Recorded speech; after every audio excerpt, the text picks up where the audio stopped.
নমস্কার। আজকে কিছু রাজযোগ নিয়ে আলোচনা করব। আমি আপনাদের সবসময় প্রোগ্রাম, যে আমার নিয়মিত ভিউয়ার্স তারা জানেন যে আমি এমন কিছু প্রোগ্রাম আপনাদের প্রেজেন্টেশন দিই যারা অনেকেই আমার প্রোগ্রাম নিয়ে ইন্টারেস্টেড হন, যে অ্যাস্ট্রোটা সত্যি কিছু আছে। অনেকে আমাকে হোয়াটসঅ্যাপ মেসেজও করেছেন যে হ্যাঁ, আপনার প্রোগ্রাম শুনে কিছু মনে হয় কিছু হয়তো বাস্তব আছে। সেই জন্য আপনাদের কাছে সেরকম কিছু আলোচনা করব আজকে কিছু রাজযোগ নিয়ে। এই মে মাসেই তৈরি হচ্ছে কিছু রাজযোগ, এবং সেই রাজযোগ আমার কিছু কিছু রাশির জন্য যথেষ্ট তার পাওয়ারফুল হবে। যখন কোনো যোগ তৈরি, রাজযোগ হওয়ার নেগেটিভ কোনো যোগ তৈরি হোক, সেটা 12 রাশির ক্ষেত্রে প্রভাব বিস্তার করে। 12 রাশির ক্ষেত্রে প্রভাব বিস্তার করে। এবার একাধিক রাজযোগ এই মে মাসেই তৈরি হচ্ছে। একাধিক রাজ্য কি তৈরি হচ্ছে? যেমনি আপনার বুধায়িত্ব যোগ তৈরি হচ্ছে, যেমনি রুচক রাজযোগ তৈরি হচ্ছে, বুধায়িত্ব যোগ তৈরি হচ্ছে, গজকেশরী যোগ তৈরি হচ্ছে, লক্ষ্মীনারায়ণ যোগ তৈরি হচ্ছে। এই যে যোগগুলো আপনার জন্য কি প্রভাব বিস্তার করছে? এতগুলো যে রাজযোগ, শক্তিশালী রাজযোগ, প্রত্যেকটা শক্তিশালী। কবে কবে কি রাজযোগ তৈরি হচ্ছে চলুন তো একটু আলোচনা করে নিই। প্রথমেই বলি, 12 রাশির জন্য যে এই যে আর্থিক স্থিতি ভালো হবে, কেরিয়ারের ক্ষেত্রে ভালো হবে। আপনার মনে করুন মানে এই যে মালব্য যোগ, ভদ্র যোগ, লক্ষ্মীনারায়ণ যোগ, এই যে যোগগুলো প্রত্যেকটা রাশির ক্ষেত্রে কিন্তু তার প্রভাব বিস্তার করবে। তা কোন সময় কোন যোগটা তৈরি হচ্ছে একটু চলুন তাহলে আলোচনা করি। প্রথমে বলি 11ই মে। 11ই মে মেষের রাশিতে প্রবেশ করবে আপনার হচ্ছে মঙ্গল, যেটা অলরেডি আপনাদের প্রোগ্রাম দিয়েছি। মঙ্গল যখন তার নিজ রাশিতে প্রবেশ করবে তখন সে রুচক রাজযোগ তৈরি হবে। 11ই মে মঙ্গল যখন নিজ রাশি মেষ রাশিতে প্রবেশ করে তখন রুচক রাজযোগ তৈরি হবে। সূর্য আর বুধ যখন জুতি তৈরি করে আপনার এই মেষ রাশিতে জুতি তৈরি করেছে, তখন বুধায়িত্ব রাজযোগ তৈরি হচ্ছে। সূর্য আর বুধ একই সাথে পাওয়ারফুল বুধায়িত্ব যোগ তৈরি হচ্ছে। চন্দ্র গুরু একসাথে যখন জুতি তৈরি করছে, চন্দ্র যখন মিথুন রাশি থেকে গুরুর সাথে যখন জুতি তৈরি, তখন আপনার গজকেশরী রাজযোগ তৈরি হচ্ছে। 14ই মে মালব্য রাজ্যের প্রভাব কিন্তু থাকবে 14 মে পর্যন্ত। তো এখন তো শুক্র রয়েছে আপনার বৃষ রাশিতে, মালব্য রাজযোগ তৈরি করে। 14 মে পর্যন্ত শুক্র এই বৃষ রাশিতে মালব্য রাজযোগ তৈরি করবে, এটা আমি আলোচনা করেছি অলরেডি। 29 মে বুধ তার নিজ রাশি বা আপনার মিথুন রাশিতে প্রবেশ করবে। মিথুন রাশি যখন প্রবেশ করবে 29 মে বুধ মিথুন রাশি প্রবেশ করবে, তখন ভদ্র রাজযোগ তৈরি হবে। 29 মে বুধ যখন তার নিজ রাশি মিথুন রাশিতে প্রবেশ করবে তখন সেটা ভদ্র রাজযোগ তৈরি হবে। এই দিন বুধ আর শুক্র দুজনে জুতি তৈরি করে লক্ষ্মীনারায়ণ রাজযোগ তৈরি হবে।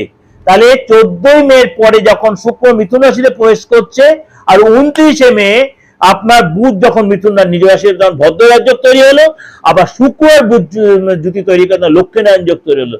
It's a miracle time. অর্থাৎ মে মাসে এই যে একাধিক রাজযোগ তৈরি হলো আপনার জন্য কি প্রভাব বিস্তার করছে। প্রথমে বলি, এই যে সূর্য, মঙ্গল, শুক্র, বুধ, এই যে তাদের গোচরের জন্য একাধিক রাজযোগ তৈরি হচ্ছে, আপনার রাশির জন্য কি প্রভাব। বৃষ রাশি কিন্তু আপনার আর্থিক প্রগতি ধীরে ধীরে ডেভেলপ করবে।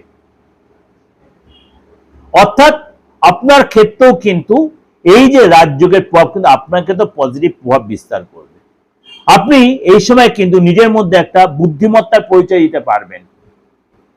শরীর স্বাস্থ্য আগের চেয়ে বেটার ফিল কিছুটা হলেও করবেন, কিন্তু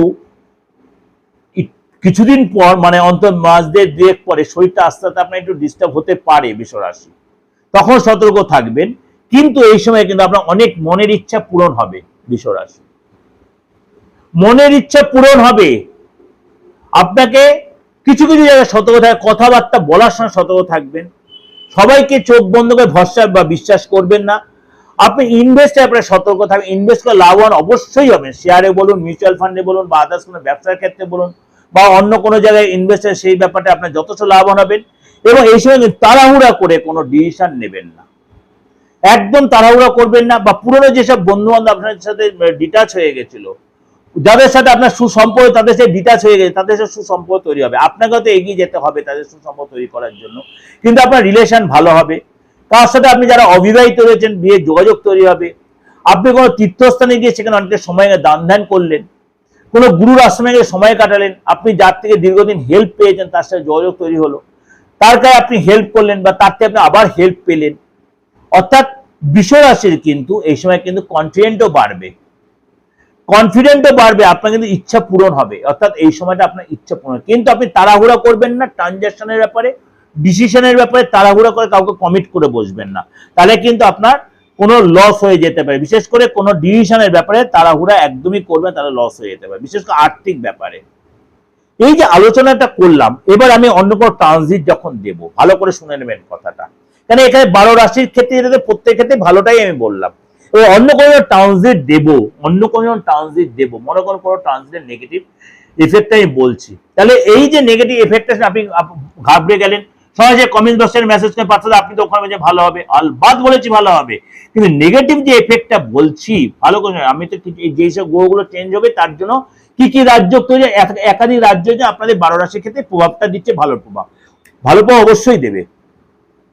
অবশ্যই দেবে, কিন্তু আপনার বাচ্চাটা আগে দেখুন, শুক্রটাকে আপনার নেগেটিভ নক্ষত্রে রয়েছে, রবিটা কি নেগেটিভ নক্ষত্র না, বৃহস্পতি নেগেটিভ, এগুলো যদি হয়তো এটা নেগেটিভ ফল দিচ্ছে।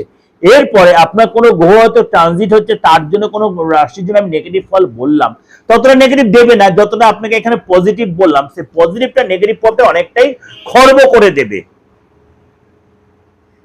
এই যে পজিটিভ প্রভাবটা বললাম না, নেগেটিভ প্রভাবটা অনেকটাই খর্ব, যদি আরো খর্ব করে দেবে, নেগেটিভ প্রভাব হবেই না যদি আপনার বাচ্চাতে গ্রহ রাশির সিচুয়েশন অনেক ভালো থাকে, যে গ্রহ রাশির জন্য রাজযোগ তৈরি হচ্ছে, মঙ্গলের জন্য, শুক্রের জন্য, বুধের জন্য, বৃহস্পতির জন্য, তাহলে আপনার নেগেটিভ প্রভাবটা তার গায়েই আসবে না।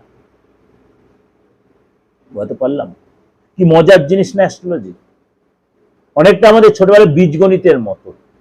পুরো আপনার যত ফর্মুলা মুখস্থ, যত অ্যাপ্লাই করবেন, যত আপনি আপনার মুখস্থ আপনার, এটা পুরো সেই বীজগণিতের ফর্মুলার মতো।